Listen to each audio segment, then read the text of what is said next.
بسم اللہ الرحمن الرحیم۔ اقبال کی معروف نظم خضر راہ کے ساتھ ایک مرتبہ پھر ہم آپ کی خدمت میں حاضر ہیں۔ گزشتہ نشست میں آپ نے جناب وقار احمد وقار سے اس نظم کا پس منظر سنا اور میں نے ابتدائی بند کے حوالے سے کچھ معروضات آپ کی نظر کی۔ تو اب سلسلہ جوڑنے کے لیے اور ماحول کو سمجھنے کے لیے میں گزشتہ 6-7 اشعار بیت واصل تک یعنی اس بند کے آخری شعر تک پڑھتا ہوں، پھر اس سے آگے گفتگو ہوگی۔ شاعر اور خضر دو کردار ہیں جیسا کہ بتا چکے ہیں ہم آپ کو۔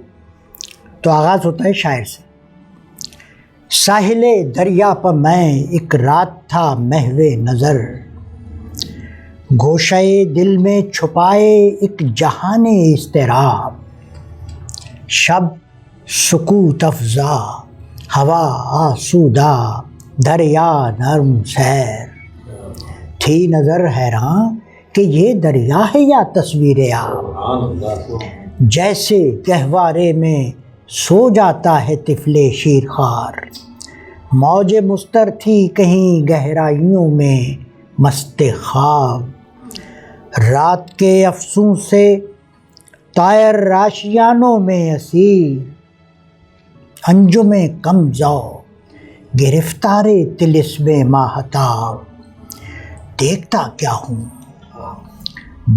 کیا ہوں کہ وہ پے کے جہاں پیما خضر، جس کی پیری میں ہے مانند سحر رنگ شباب، کہہ رہا ہے مجھ سے اے جویائے اسرار ازل، چشم دلوا ہو تو ہے تقدیر عالم بے حجاب، دل میں یہ سن کر بپا ہنگامہ محشر ہوا، میں شہید جستجو تھا یوں سخن گستر ہوا، میں شہید جستجو تھا، میں شہید جستجو تھا، میں قتیل جستجو تھا۔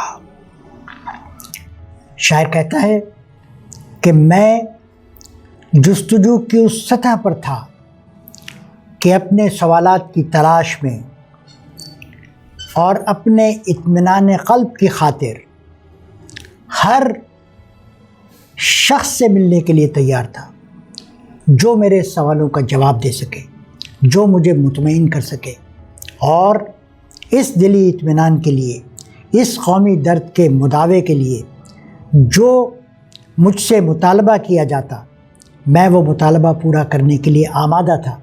گویا کہ میری زندگی کا واحد مقصد جو تھا وہ تھا جستجو، تلاش، اور یہ تلاش مسلسل، یہ تلاش متواتر مجھے سمندر کے کنارے لے آئی، اس رات میں جو کہ پرسکون تھی، اس جگہ جہاں پر کہ کوئی شے میرے ارتکاز میں رکاوٹ بننے والی نہیں تھی، جو میری سوچ میں رخنہ انداز ہونے والی نہیں تھی، اس مقام پر اچانک حضرت خضر کا ورود ہوا۔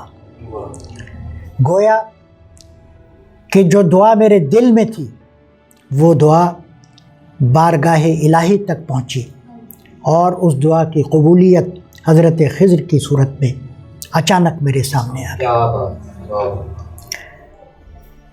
ضمیر لالہ میں روشن چراغ آرزو کر دے، اس کے بعد ایک اور نظم ہے طلوع اسلام، اس میں یہ شعر آپ پڑھ سکتے ہیں۔ ضمیر لالہ میں روشن چراغ آرزو کر دے، چمن کے ذرے ذرے کو شہید جستجو کر دے۔ یا تو شاعر اپنے حوالے سے کہتا ہے کہ میں شہید جستجو ہوں، اور طلوع اسلام جو کہ اس کے چند سال بعد لکھی گئی، اس میں قوم کے ہر فرد کے لیے دعا گو ہے کہ اے خدا چمن کے ذرے ذرے کو، میری ملت کے ایک ایک فرد کو وہی تڑپ عطا کر دے، وہی درد عطا کر دے، اسی جستجو کے راستے پر چلا دے جو کہ میرے نصیب میں لکھی۔ میں شہید جستجو تھا یوں سخن گستر ہوا، میں نے ایسی گفتگو آغاز کی، حضرت خضر سے سوالات کے سلسلے کو یوں شروع کیا۔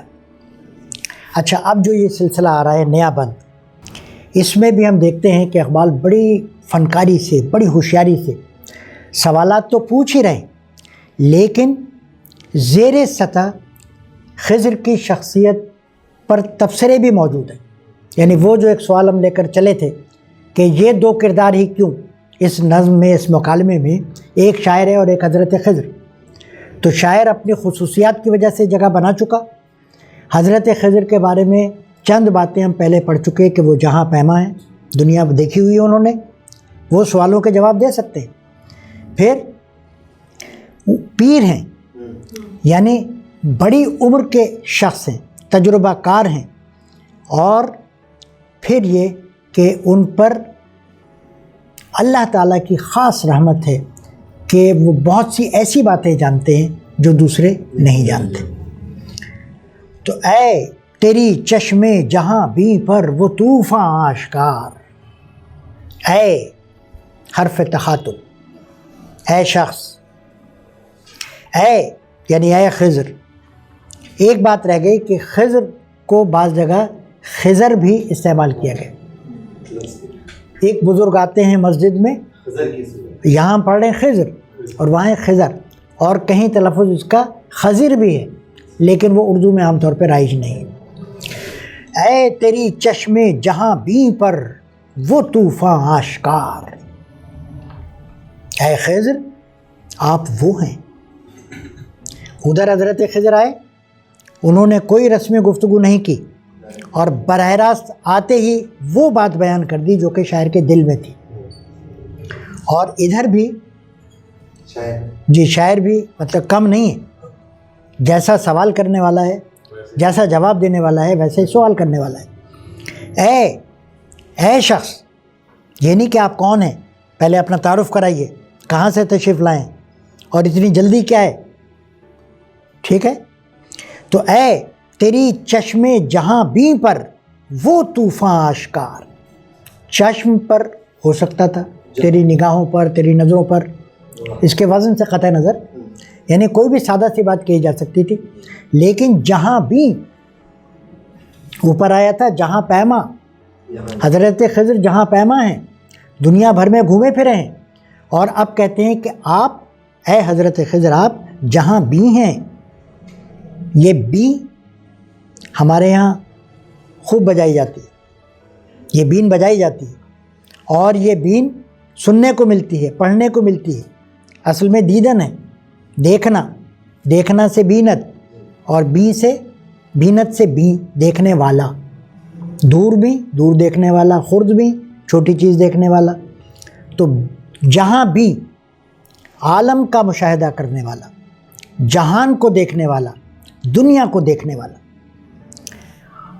تو اے تیری چشم جہاں بھی پر وہ طوفاں آشکار، اب ظاہر ہے کہ جس دیکھنے والی نظر پر طوفان آشکار ہوں گے چھپے ہوئے، تو وہ محض بینائی نہیں ہوگی، یہ وہ نظر ہوگی جس کا ذکر پہلے آ گیا کہ چشم دل واہ ہو تو ہے تقدیر عالم بے۔ حضرت خضر شاعر سے کہہ رہے ہیں، تو جو شاعر سے کہہ رہا ہے خود اس کی چشم دل بھی تو واہ ہوگی نا۔ تو اے تیری چشم جہاں بھی پر وہ طوفان آشکار، وہ طوفان ظاہر ہیں جن کے ہنگامے ابھی دریا میں سوتے ہیں خاموش۔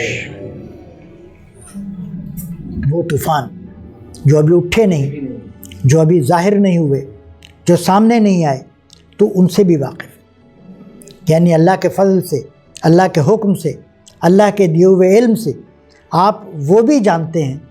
ظاہر ہے کہ اللہ کے علم کا مقابلہ تو کوئی بھی نہیں کر سکتا، لیکن اللہ اپنے علم میں سے جتنا حصہ جس کو چاہے وہ عطا کر سکتا ہے۔ تو حضرت خضر آپ کو اللہ تعالیٰ نے عام لوگوں سے زیادہ علم کا حصہ عطا فرمایا ہے، اور آپ کی نگاہ عام نگاہ نہیں ہے، آپ کی نگاہ نگاہ جہاں بھی ہیں، جن کے ہنگامے ابھی دریا میں سوتے ہیں خاموش۔ ہنگامے ہمارے عام طور پہ مشاہدے میں جب یہ لفظ آتا ہے تو ہم تو ان ہنگاموں کی طرف دھیان لے جاتے ہیں جو کہ اکثر ہماری سڑکوں پہ ہمیں دکھائی دیتے ہیں، لیکن جن کے ہنگامے، جن کی شورشیں، جن کے طوفان، جن کے چرچے ابھی دریا میں سوتے ہیں خاموش، جو ابھی اٹھے نہیں۔ اچھا، تو حضرت خضر کی شخصیت کے حوالے سے جو ہم اندازہ لگا رہے تھے کہ ان کی وہ کون سی خصوصیات ہیں کہ جو انہیں اس نظم میں وہ مقام دیا جا رہا ہے کہ یہ سوال کا جواب دیں۔ ایک چیز سے آپ اتفاق کریں گے کہ پوچھنے والے کا مرتبہ کمتر ہوتا ہے، جواب دینے والا برتر ہوتا ہے۔ تو اس بات کا خیال اقبال نے بھی رکھا ہے اس نظم میں کہ شاعر کی خوبیاں تو بیان کی ہیں، شاعر کی درد مندی، اس کی حساسیت اور اس کی ملت کے لیے رنج، سوز و ساز، لیکن جو پینٹ کی ہے شخصیت حضرت خضر کی، وہ کئی حوالوں سے شاعر سے برتر ہے۔ یعنی یہ خوبی شاعر میں نہیں کہ وہ مستقبل کا حال جانتا ہے، وہ تو بیچارہ پریشان ہے، جویا ہے، پریشان، جو چیزیں وہ تلاش کر رہا ہے وہ حضرت خضر جانتے ہیں۔ جن کے ہنگامے ابھی دریا میں سوتے ہیں خاموش۔ فارسی الفاظ جا بجا ہم دیکھ رہے ہیں، ترکیبیں ہمیں دکھائی دے رہی ہیں۔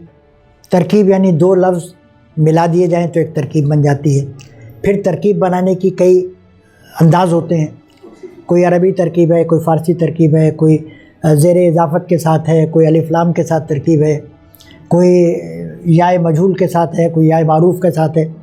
تو ترکیب بنانے کا ہر انداز آپ کو جا بجا دکھائی دے گا، آپ کو استعارے نظر آئیں گے، تشبیہات دکھائی دیں گی، تلمیحات قدم قدم پر موجود ہیں، لیکن کہیں پر بھی ہمارا ذہن کسی ترکیب کی طرف یا کسی اور فنی خوبی کی طرف پہلے نہیں جاتا، پہلے ہمارا ذہن جاتا ہے فکر کی طرف، اور وہ باقی ساری چیزیں جو محسنات شعری کہلاتی ہیں، جو ثنائے بدائے کہلاتی ہیں، وہ معاون ہوتی ہیں اس فکر کو ابھارنے میں، اور وہ لطف پیدا کرتی ہیں کہ پڑھنے والا ٹھیک ہے فکر سے تو متاثر ہو رہا ہے، حالانکہ یہ جن موضوعات کو یہ نظم کور کر رہی ہے ان موضوعات پر کوئی کالم بھی لکھا جا سکتا تھا، کوئی تھیسس بھی ہو سکتا تھا، کوئی لمبا چوڑا مضمون ہو سکتا تھا، کوئی لیکچر ہو سکتا تھا، لیکن کتنے لوگ سنتے اور کتنے اس سے حظ اٹھاتے۔ 20,000 لوگوں کا مجموعہ روتا نہیں پھر، ٹھیک ہے، وہ جو 20,000 لوگ بیٹھے ہوئے تھے وہ درد مندی پر رو رہے تھے، ان لفظوں کے پیچھے چھپے ہوئے احساس پر رو رہے تھے، اور جو لطف لے رہے تھے وہ ان چیزوں کا تھا جو کہ زیر سطح ہے۔ جن کے ہنگامے ابھی دریا میں سوتے ہیں خاموش، کس طرف اشارہ ہے؟ سورہ کہف، حضرت موسیٰ حضرت خضر کی ملاقات، اس طرف اشارہ ہے۔ یہ ظاہر ہے کہ قرآنی تلمی ہے۔ اقبال کا قرآن سے اتنا گہرا تعلق تھا، اور بڑی عمر میں جا کر یہ تعلق نہیں بنا، بچپن ہی سے۔ ان کے والد کا کہنا یہ تھا کہ قرآن کا مطالعہ ایسے کرو کہ جیسے تم پر نازل ہو رہا ہے۔ ان کے گھر میں بھی قرآن فہمی کا، قرآن خوانی کا بے پناہ چرچا تھا۔ والدہ بھی ان کی بڑی زاہدہ پرہیزگار خاتون تھیں، والد بھی، پھر مولوی میر حسن جیسا ان کو جو استاد ملا، پورا ایک ماحول تھا جو ہمارے لیے اقبال تراش رہا تھا۔ قدرت نے وہ ماحول پیدا کیا کہ ہمارے لیے اقبال جیسا شاعر ایک سامنے آیا۔ تو اقبال کی جو فکری تربیت ہوئی اس میں پوری اسلامی تاریخ اور پورا قرآن، احادیث کے ذخیرے کا ایک بہت بڑا حصہ، اس کے علاوہ جو مغربی علوم ہیں، رائج علوم ہیں، مختلف زبانیں ہیں، ان زبانوں کا ایک مرکب تیار ہوا۔ ایک مرکب اس طرح سے تیار ہوا کہ کسی چیز کو آپ الگ نہیں کر سکتے، یعنی یہ نہیں کہہ سکتے کہ اقبال صرف قرآنی آیات کو نظم کرتے ہیں، تو وہ تو پھر ایک آرٹیفیشل چیز بن جاتی، نظم نہیں رہتی کہ آپ نے ایک مصرع لکھا پھر قرآنی آیت لکھ دی۔ جو چیز بھی ہے جو علم بھی ہے، جو جذبہ بھی ہے، وہ شاعری میں گھل گیا ہے، اس طرح مکس اپ ہو گیا ہے کہ ہم اس کو الگ الگ نہیں کر سکتے کہ یہاں سے شاعری شروع ہو گئی اور یہاں پر فلسفہ ختم ہو گیا، یہاں سے قرآنیات آ گئی اور یہاں سے نفسیات آ گئی۔ تمام علوم جو کہ اقبال کی رسائی میں تھے وہ سب شاعری میں آمیز ہو کر سامنے آ گئے۔ کشتی مسکین و جان پاک و دیوار یتیم، کہتے ہیں کہ ہم لوگوں کے پاس، مسلمانوں کے پاس کوئی دیو مالا نہیں، کوئی میتھولوجی نہیں، کوئی متھ نہیں ہمارے پاس۔ جیسے یونانی علم الاصنام ہے، ان کے پاس اپنے دیوتاؤں کے مختلف نام ہیں اور ان کے مختلف کام ہیں، وہ پوری ایک الگ دیوتاؤں کی دنیا ہے۔ اپنے اہل ہند کے پاس، ہنود کے پاس اپنی ایک متھ ہے۔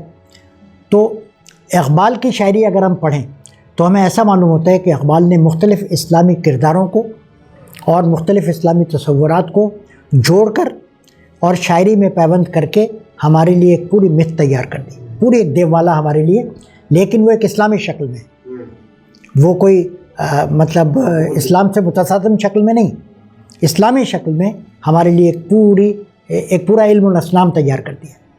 علم الاصنام کی شاید اصطلاح غلط ہوگی، بلکہ ایک پورا سسٹم ہمارے لیے بنا دیا۔ کشتی مسکین و جان پاک و دیوار یتیم، ایجاز، اختصار، کفایت لفظی، لفظوں کی بچت اسے کہتے ہیں۔ صرف اشارے، جی صرف اشارے۔ سورہ کہف پڑھی ہوئی ہے یا کم سے کم ترجمہ اگر مطالعے میں ہے یا وہ قصہ کہیں سے سن رکھا ہے تو فوراً ذہن پہنچ جائے گا کہ یہ اشارہ ہے ان 3 واقعات کی طرف جو حضرت موسیٰ اور حضرت خضر کی ملاقات کے بعد پیش آئے۔ مجمع البحرین کے مقام پر یہ مفسرین بتاتے ہیں کہ حضرت خضر سے ملاقات ہوئی حضرت موسیٰ کی، اور اشارہ یہ تھا کہ وہ زنبیل میں جو ایک مچھلی لے کر چلے تھے وہ غائب ہو گئی، سمندر میں چلی گئی۔ تو وہیں رک کر انتظار کرنا تھا کہ جس شخص سے ملاقات ہوگی وہ سوالوں کے جواب دیں گے یا وہ بتائیں گے تمہیں۔ تو حضرت موسیٰ نے رک کر وہاں انتظار کیا، وہاں حضرت خضر سے ملاقات ہوئی، اور حضرت خضر نے اپنے ساتھ رہنے کے لیے شرط یہ پیش کی کہ آپ کسی بات کا کوئی سبب نہیں پوچھیں گے، جو کچھ پیش آئے گا بس وہ دیکھتے رہیں گے، سوال نہیں کریں گے۔ اچھا، حضرت خضر نے کیا وہاں پر شرط رکھی کہ سوال نہیں کریں گے، اور اس نظم میں کیا ہو رہا ہے؟ اس نظم میں سوال ہی کیے جا رہے ہیں، تو یہ بھی ایک وہ اس میں تعلق بن رہا ہے۔ چلے ان کے ساتھ، واقعات آپ کے سنے ہوئے، ایک کشتی میں سوار ہوئے، حضرت خضر نے کچھ دیر کے بعد اس کشتی میں ایک دراڑ ڈال دی یا سوراخ کر دیا۔ تو حضرت موسیٰ، ظاہر ہے کوئی بھی شخص ہوتا تو سوچ میں پڑ جاتا ہے کہ بھئی ایک کشتی میں خواہ آپ نے سوراخ کر دیا، اسے ناکارہ کر دیا۔ تو حضرت خضر سے سوال کیا کہ آپ نے ایسا کیوں کیا؟ یہ غریب آدمی کی ملہ جس کی روزی کا دار و مدار تھا، اس پر آپ نے اس کو کیوں خراب کر دی؟ انہوں نے کہا کہ نہیں، یہ تو ہمارا ایگریمنٹ ہے۔ آگے چلے تو وہاں پر ایک بچے کو ہلاک کر دی۔ حضرت خضر سے پھر پوچھا انہوں نے کہ اس معصوم نے آپ کا کیا گنوایا تھا؟ انہوں نے پھر وعدہ یاد دلایا۔ پھر آگے چلے، ایک گاؤں میں پہنچے، گاؤں کے لوگوں نے ان سے کھانے تک کو نہیں پوچھا۔ آپ نے تو خیر ابھی کھانا کھلایا ہمیں، لیکن وہ گاؤں کے لوگ ایک اور معنوں میں ظالم تھے، ظالم آپ بھی ہیں لیکن اردو شاعری والے ظالم، تو ایک اور معنی میں ظالم تھے، یعنی انہوں نے کھانے تک کو نہیں پوچھا، تواضع کے لیے نہیں تیار ہوئے۔ تو حضرت خضر نے چلتے چلتے دیکھا کہ ایک دیوار گر رہی ہے، اس دیوار کو دوبارہ اٹھا دیا۔ اب نہیں رہا گیا، حضرت موسیٰ سے کہا کہ 3 ایسی باتیں ہو چکی کہ میری سمجھ میں نہیں آئی کہ آپ نے ایسا کیوں کیا۔ ایسے نادان لوگوں کو تو سزا دینی چاہیے تھی، یا کم سے کم ان کے کسی کام نہ آتے، آپ دیوار اٹھا دیا۔ تب حضرت خضر نے 3 باتوں کا جواب دیا اور بتایا کہ کشتی اگر میں خراب نہ کرتا تو کچھ دور سرکاری سپاہی کشتیاں ضبط کر رہے تھے، جیسے اپنے الیکشن کے موقع پہ ہوتی ہیں، گاڑیاں ضبط کی جاتی ہیں۔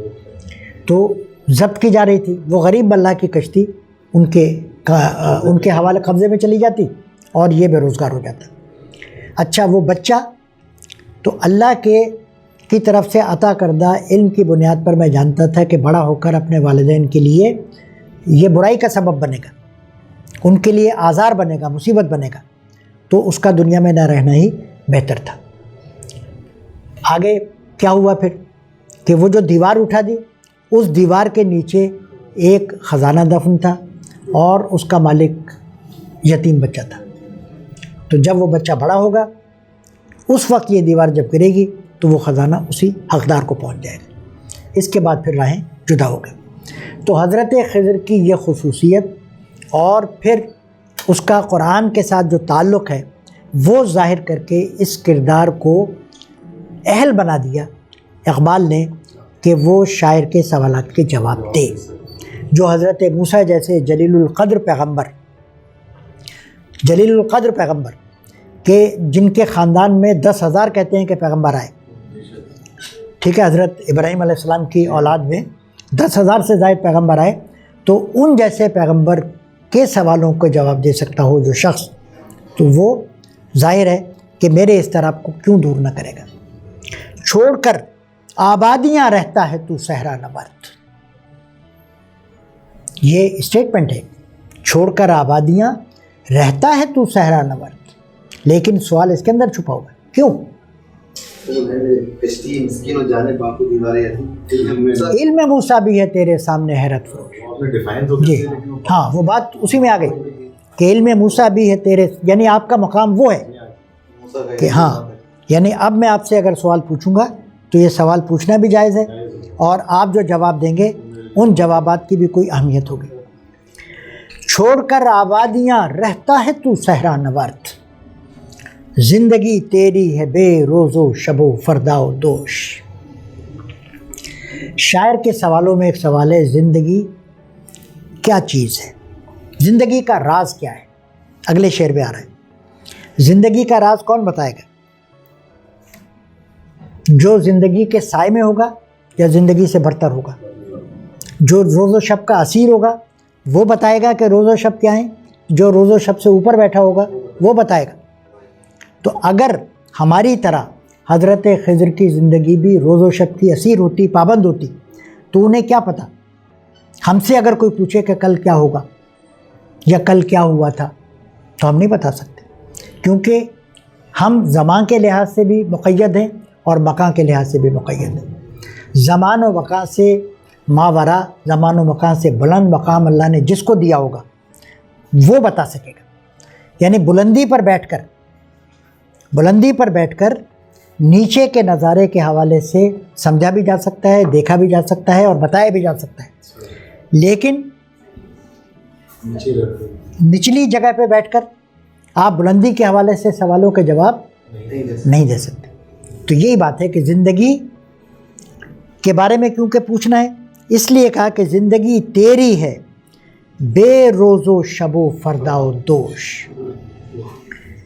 یہ بات کہنے میں وہی حکمت پوشیدہ ہے کہ دو کردار جو ہم نے لیے ہیں ان کرداروں کو جسٹیفائی کرنا ہے کہ حضرت خضر کا کردار اس حوالے سے اہم ہے، اس حوالے سے ضروری تھا، کیونکہ سوالات ایسے تھے کہ کوئی عام شخص، کوئی اور شخص کتنا بڑا عالم کیوں نہ ہو، لیکن 70 سال کی عمر رکھنے والا، 100 سال اس دنیا میں جینے والا، محدود زندگی، محدود تجربہ رکھنے والا کیسے بتائے گا کہ زندگی کیا ہے؟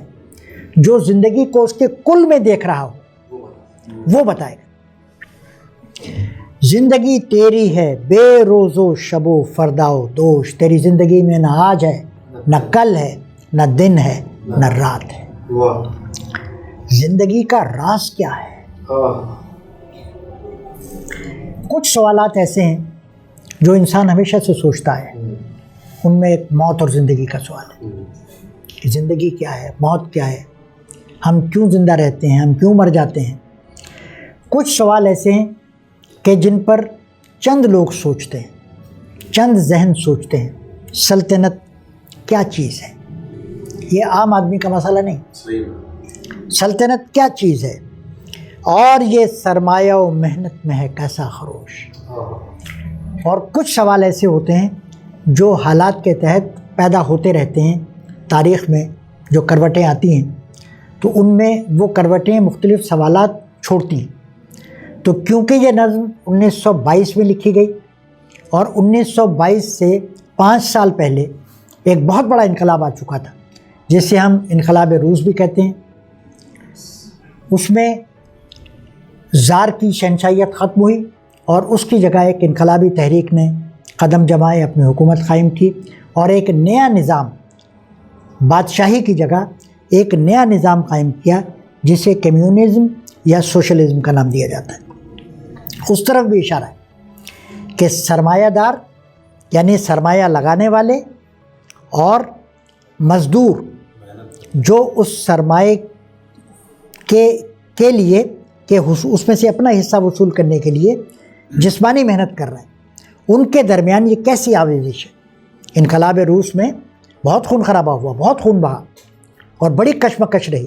اس کے بعد جا کر کہیں تبدیلی واقع ہوئی. تو بہت بڑا واقعہ تھا اس صدی کا، بلکہ گزشتہ کئی صدیوں کا بہت بڑا واقعہ قرار دے سکتے ہیں آپ، کہ انقلاب روس جس نے سیاسی تاریخ تبدیل کر کے رکھ دی اور جس نے فکری دھاروں کو ایک نیا رخ دے دیا. اور یہ سرمایہ و محنت میں ہے کیسا خروش، کشمکش، خروش. یہ سارے سوال ہیں. ایک سوال ہو گیا کہ اے حضرت خضر آپ صحرا میں کیوں بھٹکتے پھرتے ہیں، کوئی فلیٹ کیوں نہیں لے لیتے؟ صحیح، ایک پلاٹ خالی ہے جیمز کے نزدیک، ٹھیک ہے نا، تو کیوں رہتے ہیں آپ صحراؤں میں؟ سوال ہے، بصورت سوال نہیں، لیکن ایک بات کہی ہے مگر اس کا جواب طلب کیا ہے. اور پھر زندگی بہت بڑا سوال ہے، کیا چیز ہے، حقیقت کیا ہے زندگی کی، سلطنت کیا چیز ہے، اور سرمایہ و محنت کے درمیان یہ جو موجودہ دور میں ایک آویزش ہے، ایک کشمکش ہے، جنگ ہے، اس کے اسباب کیا ہیں، اس کی حقیقت کیا ہے. ہو رہا ہے ایشیا کا خرقہ دیرینہ چاک.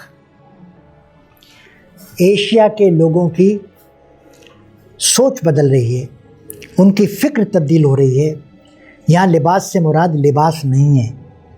خرقہ دیرینہ، دیرینہ یعنی پرانا، اور خرقہ گدڑی یا پرانا لباس. تار تار ہو رہا ہے، تبدیل ہو رہا ہے. مراد ہے کہ سوچ بدل رہی ہے، ان کی فکر میں تبدیلی آ رہی ہے. نوجوان اقوام نو دولت کے ہیں پیرایا پوش. جو نئی نسل ہے وہ اقوام نو دولت، نو دولت یہ ذہن میں رکھیے آپ، یورپی اقوام جنہوں نے چند صدیوں میں بہت دولت جمع کی اپنے استعماری ہتھ کنڈے استعمال کرتے ہوئے، تو ان کے پیرایا پوش ہو رہے ہیں نئی نسل کے نوجوان. ان کے طور طریقے اختیار کر رہے ہیں، ان کے ڈھنگ اپنا رہے ہیں. پیرایا کے معنی لباس کے بھی ہیں، سجاوٹ کے بھی ہیں، زیور کے بھی ہیں، طور طریقے بھی. ان تمام معنوں میں یہاں پر کہ چاہے وہ ہند کے نوجوان ہوں، ترکی کے نوجوان ہوں، یا دنیا کے اور خطوں میں افریقہ کے نوجوان ہوں، وہ یورپی اقوام کی طرف دیکھ رہے تھے تہذیب کے لیے، تمدن کے لیے، اور جو ان کے افکار کی نقل کرنے کے لیے. تو ایسا کیوں؟ یہ بھی ایک سوال بن گیا.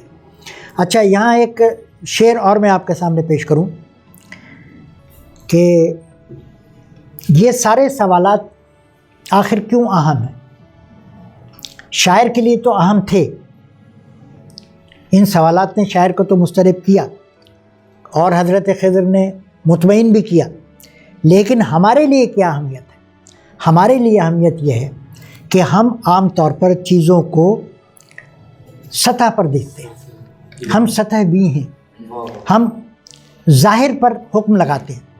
ویسے تو شرعی لحاظ سے ظاہر پر ہی حکم لگے گا، نیتوں کا حال تو اللہ جانتا ہے، لیکن ہم اپنے عمومی معاملات میں، چاہے وہ سیاست ہو، سماج ہو، باہمی تعلقات ہوں، ان میں ہم سامنے کی چیز دیکھتے ہیں، زیادہ غور نہیں کرتے.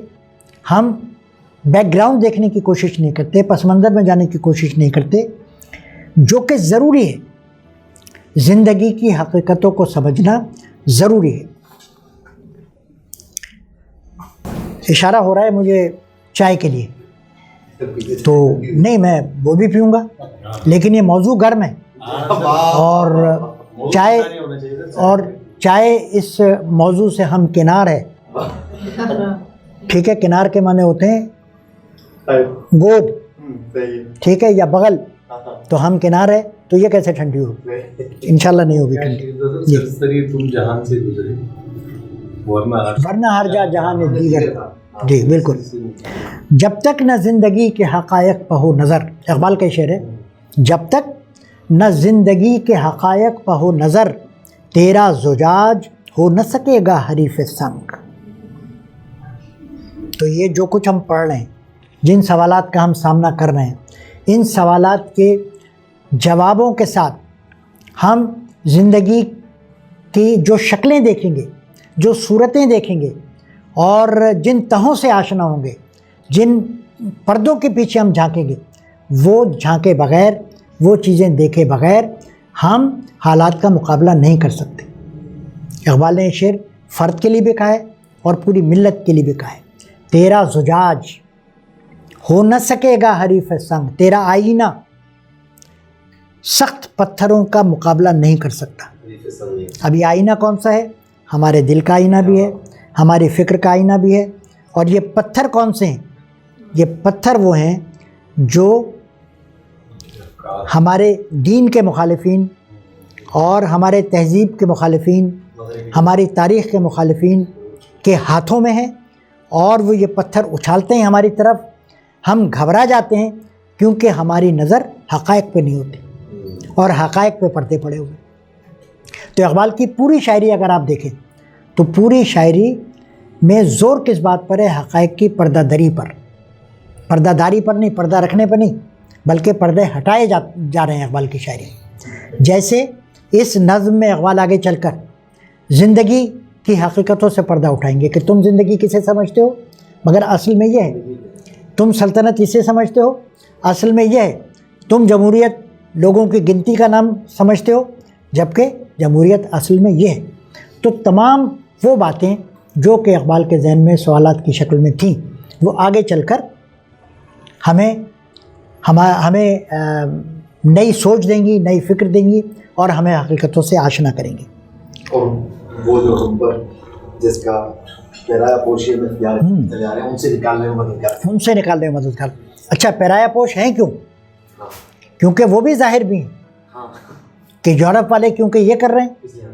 تہذیب کے نام پر یورپ نے ہمیں بہت ایکسپلائٹ کیا، یعنی ہمیں یہ باور کرایا، ہمیں سے مراد یہ کہ آج سے 100 سال اور اب بھی چل رہا ہے وہ سلسلہ، کہ تمہاری تو تہذیب ہے ہی نہیں کوئی، تمہیں کچھ نہیں آتا.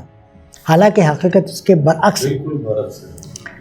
جب ہماری تاریخ ہمیں یہ بتاتی ہے کہ جب بغداد اور دمشق کی گلیوں میں روشن ہوا کرتی تھی، تو پیرس اور لندن کی گلیوں میں اندھیرا ہوا کرتا تھا.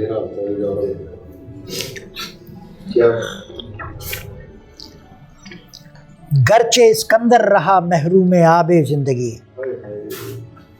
Iskandar, Alexander the great, Sikandar مقدونیہ کا بادشاہ، چھوٹی سی عمر میں نکلا اور آدھی دنیا کو فتح کر دیا.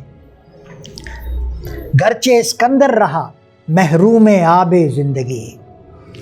لیکن یہاں پر ایسا نہیں ہے کہ کوئی اس نے پانی طلب کیا جسے پی کر وہ ہمیشہ زندہ رہے. یہ اقبال نے ایک تلمیحی طور پر کہا ہے، اور مراد اس سے یہ ہے کہ اسے زندگی نے زیادہ موقع نہیں دیا. آب زندگی وہ پانی جسے پی کر زندگی طویل ہو جائے، اس سے محروم رہا اسکندر، چھوٹی عمر میں دنیا سے چلا گیا. گرچہ اسکندر رہا محروم آب زندگی، فطرت اسکندری اب تک ہے گرم ناو نوش. لیکن وہ جو اسکندر کی فطرت ہے، وہ کیا فطرت ہے؟ وہ ہر آمر کی ہوتی ہے، وہ ہر بادشاہ کی ہوتی ہے، ہر ڈکٹیٹر کی ہوتی ہے. کیا نشانی ہے ڈکٹیٹرشپ کی، آمریت کی، بادشاہت کی؟ کہ ایک فرد واحد کے منہ سے جو لفظ نکلا وہ قانون. یہی فرق ہے اسلامی حکومت میں اور ایک آمریت میں، کہ اسلامی حکومت میں قرآن حرف آخر ہے، آخری قانون ہے، اور اللہ کا فرمان آخری فرمان. فطرت اسکندری میں دوسری چیز ہے اپنے آپ کو برتر سمجھنا، اپنے حکم کو آخری سمجھنا، اپنے آپ کو برتر سمجھنا، اور مخلوق خدا کو بالکل ایک کمتر اور اس لائق سمجھنا کہ اسے زیادہ سے زیادہ دبایا جائے اور اس کو زیادہ سے زیادہ حقوق سے محروم کیا جائے. فطرت اسکندری اب تک ہے گرم ناو نوش. گرم ناو نوش، یہ گرم کہاں سے آ گیا؟ ہم گھر میں کار ہیں، ہم گھر میں سخن ہیں، ہم اور کیا ہیں بھائی؟ یعنی مصروف کار ہے، مصروف کے معنوں. تو گھر میں ناو نوش پینے پلانے میں یعنی عیش و عشرت میں. یہ فطرت اسکندری وہ جو نیچر تھی اسکندر کی، ایک اس کے اندر ایک عامر چھپا ہوا تھا. تو بادشاہ، شخصی حکمران، عامر، ڈکٹیٹر کوئی بھی ہوگا تو اس کا ایک خاص اسٹائل ہوتا ہے. شکل بدل جاتی ہے، نظام نہیں بدلتا. نام بدل جائے گا کہ اب تاج اس کے سر سے اتر کے اس کے سر پہ آ گیا، لیکن وہ جو ایک استحصال ہے، وہ جو ایک استعماریت ہے، وہ جو ایک استبداد ہے، ظلم کا سسٹم ہے، وہ اپنی جگہ قائم رہتا ہے. پسنے والا پستا چلا جاتا ہے اور جس کی جیبیں بھرنی ہوتی ہیں وہ بھرتی چلی جاتی ہے. اب تک ہے گھر میں ناو نوش، یعنی دور بدل گیا، حالات تبدیل ہو گئے. اسکندر دنیا میں اپنا وقت گزار کے چلا گیا، لیکن آمریت اب بھی ہے، بادشاہی اب بھی ہے، مظالم اب بھی ہیں. آگ ہے اولاد ابراہیم ہے، بیچتا ہے ہاشمی ناموس سے دین مصطفیٰ. بیچتا ہے ہاشمی، اشارہ ہے شریف حسین گورنر مکہ 1908 میں، جسے عثمانی خلیفہ کی طرف سے گورنر مقرر کیا گیا تھا 1908 میں. اور ہنگامی حالات میں، یعنی جنگ کے نزدیک، پہلی جنگ عظیم سے پہلے کے حالات ہیں، انگریزوں کے ساتھ ساز باز کر کے وہ خلافت کا مخالف ہو گیا. یعنی سلطان جو ترکی کا تھا، جس کو دنیا کے مسلمان ایک سہارے کے طور پر لیتے تھے، جس کی طرف امید بھری نظروں سے دیکھتے تھے، تو اس کے خلاف شامل ہو گیا وہ مخالف قوتوں کے ساتھ، اتحادیوں کے ساتھ. اچھا، شریف حسین گورنر تھا حجاز کا، اور اس کے تحت جتنا بھی علاقہ آتا تھا فلسطین سمیت، اردن اور شام اور عراق اور یہ موجودہ سعودی عرب کا علاقہ، یہ تمام عربی النسل لوگوں کا ظاہر کا علاقہ تھا. تو یہاں پر انگریزوں کی طرف سے ایک منصوبے کے تحت، ایک دن کا کام نہیں تھا، یہ کئی دہائیوں پر محیط منصوبہ تھا. کرنل لارنس کے نام سے، کرنل لارنس جو کہ عربی بہت اچھی بولتا تھا، وہ ایک جاسوس کے طور پر آیا اور عرب قومیت کا پرچار اس نے کیا. بڑے آرام سے، تقریب بہت آسان ہوتی، بڑے آرام سے اس نے ایک شوشہ چھوڑ دیا کہ تم تو عرب ہو اور تمہارا بادشاہ ترک ہے، تم کیوں نہیں بن جاتے بادشاہ؟ تمہارا حق ہے، علاقہ تمہارا زیادہ ہے، لوگ تمہارے زیادہ ہیں، زبان تمہاری برتر ہے، تم اعلیٰ نسل کے ہو، تم ہاشمی ہو، تم نبی پاک کی اولاد ہو، تو حق تمہارا بنتا ہے خلافت کا. تو اس طرح سے عین جنگ کے موقع پر، پہلی جنگ عظیم کے دوران انگریزوں نے زبردستی ترکی کو دھکیلا جنگ کی طرف. ترکی شمولیت کے لیے آمادہ نہیں تھا، جنگ کا ترکی نے سوچا بھی نہیں تھا. جنگ ہونی تھی جرمنی کے ساتھ، اتحادیوں کی، لیکن ایک بحری جہاز جس پر کہ جرمن کارندے بھی موجود تھے، ان کے ٹیکنیشینز، انہوں نے سازش کے تحت اپنی توپوں کے ذریعے روسی جہازوں پر بمباری کر دی. تو یوں ترکی کو زبردستی دھکیل دیا گیا جنگ کے اندر. اور جی ہاں بالکل، وہ جاسوس تھا اور عرب قومیت کا پرچار کرنے کے لیے اس کو بھیجا گیا تھا. اچھا، جنگ میں جب دھکیل دیا گیا اور اس کے بعد اس کا جو نتیجہ نکلا کہ پوری عرب دنیا میں بغاوت پھیل گئی، یعنی اندرونی طور پر بھی ایک چیلنج کا سامنا تھا خلیفہ کو، اور بیرونی طور پر تو دشمن موجود ہی تھے، تو ظاہر ہے کہ جنگ جیتنا تو ایک خواب ہی ہو سکتا تھا، خیال ہو سکتا تھا۔ نتیجہ کیا ہوا کہ وہ مملکت عثمانیہ، وہ سلطنت عثمانیہ جو آج کل کے حساب سے اگر آپ کاؤنٹنگ کریں تو آج کے تقریباً 62 ملک یا خطوں پر مشتمل تھی۔ جی، یورپ کا بڑا علاقہ تھا، اس میں مشرقی یورپ کا، روس کا علاقہ تھا، اس کے علاوہ شمالی افریقہ، پورا فلسطین، اسرائیل، پورا عرب دنیا، تو ایک بہت بڑا علاقہ تھا جو کہ ایک واحد سلطنت تھی۔ تو وہاں سے ان کو زک پہنچائی، اور یہ شعر خاص طور پہ ہے دیکھنے کا کہ بیچتا ہے ہاشمی ناموس دین مصطفیٰ۔ ایک طرف تو حضور پاک کی اولاد کا دعویٰ کرنے والا ہے جو کہ دین مصطفیٰ کی سربلندی کے بجائے بیکنی کا کام کر رہا ہے، اور دوسری طرف کون ہے؟ خاک و خون میں مل رہا ہے ترکمان سخت پوش۔ دوسری طرف ترک ہے جو دین کی حفاظت کے لیے اپنا خون دے رہا ہے۔ بڑے خونی واقعات ہیں، اگر آپ تاریخ پڑھیں تو یہ جو چند سال گزرے تھے تبدیلی کے، انقلاب کے، بغاوت کے، اس دوران خود مکہ مکرمہ میں خانہ کعبہ میں خون ریزی ہوئی، اور کہتے ہیں کہ خانہ کعبہ کے بالکل نزدیک ترک فوجوں کا ایک قلعہ تھا، وہاں پر ان کی توپیں بھی نصب تھیں۔ خانہ کعبہ کے اندر ترک فوجیوں کے گلے کاٹے گئے، ان کو ہلاک کیا گیا، اذیتیں دے کر ان کو ختم کیا گیا، لیکن ان کے دوسرے جو یعنی بھائی تھے سمجھیں قلعے میں موجود، انہوں نے اس وجہ سے بمباری نہیں کی کہ خانہ کعبہ کو نقصان پہنچے گا۔ اب آپ یہ شعر دیکھیے کہ، اور دوسرا شعر بھی ایک سن لیجئے اقبال کا، اگر عثمانیوں پر کوہ غم ٹوٹا تو کیا غم ہے ترک، اگر عثمانیوں پر کوہ غم ٹوٹا تو کیا غم ہے کہ خون 100,000 انجم سے ہوتی ہے سحر پیدا۔ سینکڑوں اور ہزاروں ستارے اپنا خون دیتے ہیں تو صبح نکلتی۔